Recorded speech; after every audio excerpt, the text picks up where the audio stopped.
C'est l'heure de votre Flash Info, direction en France. Au lendemain de sa condamnation, Marine Le Pen à 4 ans de prison et 5 ans d'inéligibilité, le Rassemblement national organise sa contre-offensive politique et médiatique, dénonçant ainsi une tyrannie des juges.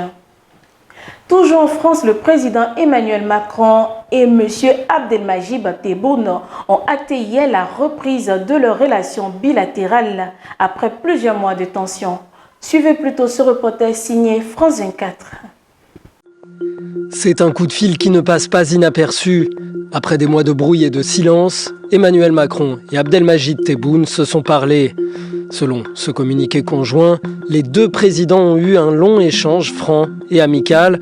Ils ont réitéré leur volonté de renouer le dialogue et ont convenu de la reprise sans délai de la coopération sécuritaire. Concrétisation de cet échange, les deux présidents vont se rencontrer. La date n'a pas été précisée. En revanche, le ministre français des Affaires étrangères, Jean-Noël Barrot, se rendra dans la capitale algérienne le 6 avril prochain. Ces derniers mois, rien n'allait dans le bon sens entre Paris et Alger. La crise éclate au sujet du Sahara occidental. La région est convoitée par le Maroc, mais également par les indépendantistes du Front Polisario, soutenus par Alger. Le 30 juillet 2024, dans une lettre adressée au roi du Maroc, Mohamed VI, Emmanuel Macron reconnaît officiellement la souveraineté marocaine sur le territoire, suscitant la colère d'Alger. La démarche française ne sert pas la paix au Sahara occidental. La solution marocaine est la seule.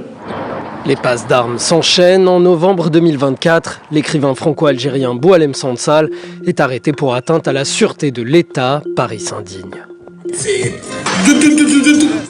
Autre sujet qui met de l'huile sur le feu, celui des influenceurs algériens qui appellent à des actes de violence sur le sol français. C'était en janvier dernier. Alors que l'un d'eux est expulsé, Alger refuse son entrée sur le territoire. On doit désormais évaluer tous les moyens qui sont à notre disposition. Je dis bien tous les moyens qui sont à notre disposition vis-à-vis de l'Algérie. Le débat sur les obligations de quitter le territoire atteint son paroxysme dans la foulée de l'attentat de Mulhouse qui a fait un mort et 6 blessés le 22 février dernier. L'auteur présumé était un Algérien sous OQTF, précédemment refusé par Alger. Il n'y aurait pas eu d'attentat si l'Algérie avait respecté le droit. Cette reprise de contact est un premier pas, peut-être la fin d'une crise, mais pas encore la normalisation totale. Retour à présent sur le plateau, l'armée israélienne a déclaré tôt aujourd'hui avoir mené une attaque à Beyrouth contre un dirigeant du Hezbollah qui a récemment donné des ordres à des agents du Hamas et les a aidés dans la préparation d'une attaque terroriste. Le Premier ministre libanais dénonce une violation flagrante du cessez-le-feu. Le bilan du tremblement de terre qui a frappé la Birmanie en fin de semaine dernière s'élève à 2719 morts, a déclaré aujourd'hui le chef de la junte au pouvoir qui s'attend à davantage de pertes.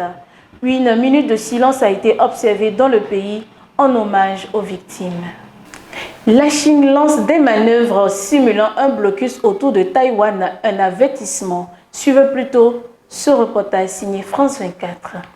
Selon la Chine, c'est un avertissement contre l'indépendance de Taïwan et ce mardi, Taipei a détecté 19 avions et un porte-avions, le Shandong. Donc on voit que les Chinois investissent dans leurs menaces. Le porte-parole du commandement oriental de l'armée chinoise a expliqué que ces exercices ont pour but une préparation au combat mer-air et le blocus de zones clés de voies maritimes. Donc, on assiste vraiment à une simulation d'un blocus de Taïwan. Au-delà de cette opération sur le terrain, il y a aussi une opération de propagande ici en Chine. C'est de plus en plus courant que les vidéos de l'armée accompagnent leurs manœuvres militaires. Cette fois-ci, il y en a une qui était particulièrement virulente. Le président taïwanais Lai Ching-te représenté en insecte dans un dessin animé, le décrivant comme un parasite empoisonnant l'île de Taïwan. Il faut aussi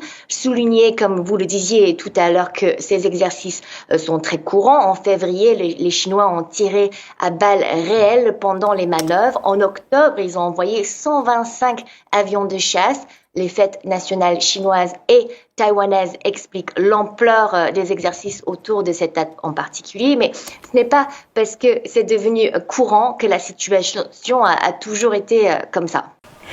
Et voilà, c'est la fin de notre Flash Info. D'ici là, portez-vous bien.